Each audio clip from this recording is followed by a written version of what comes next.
Aujourd'hui, on va s'intéresser à la matzah et à un des nombreux enseignements qu'elle nous apporte. Un des fondements de la Torah qu'on retrouve dans la matzah, c'est la zrizout, l'empressement. En effet, la matzah, c'est une sorte de galette à qui on n'a pas donné le temps de monter. C'est-à-dire que dans toute sa confection, on veut aller le plus vite possible pour lui laisser aucun moment, aucun répit. C'est écrit dans la parashat Bo, Ushmartem et matzot. Vous garderez les matzot. Mais Rashi nous dit qu'on peut également lire Ushmartem et mitzvot. Vous garderez les mitzvot.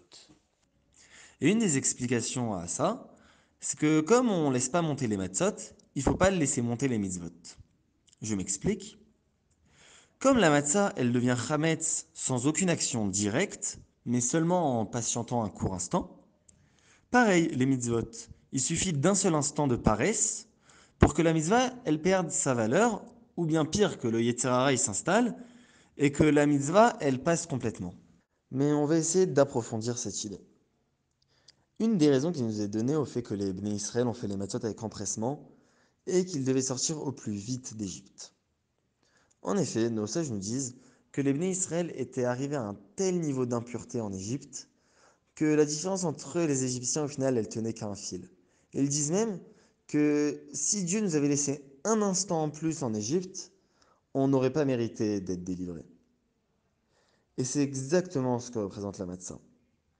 La différence entre la matzah et le chametz, elle tient un fil, un instant. Et cette différence très minime, on la retrouve dans beaucoup d'halachot.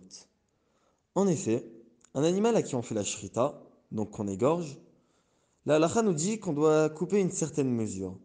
Et si on coupe la majorité, c'est cachère. Mais si on coupe seulement la moitié, c'est pas cachère.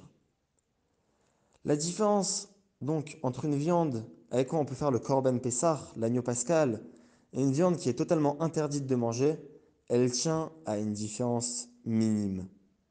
La majorité et la moitié. Et c'est exactement ce qu'elle vient nous apprendre la matzah.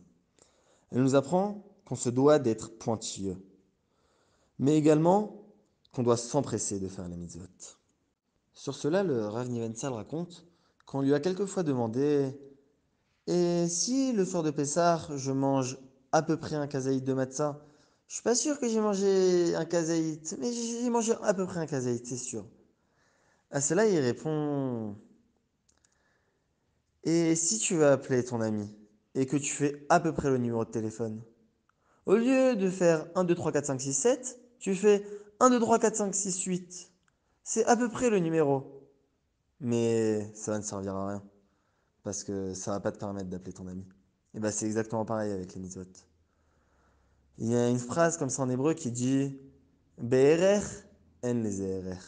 À peu près, ça n'a pas de valeur.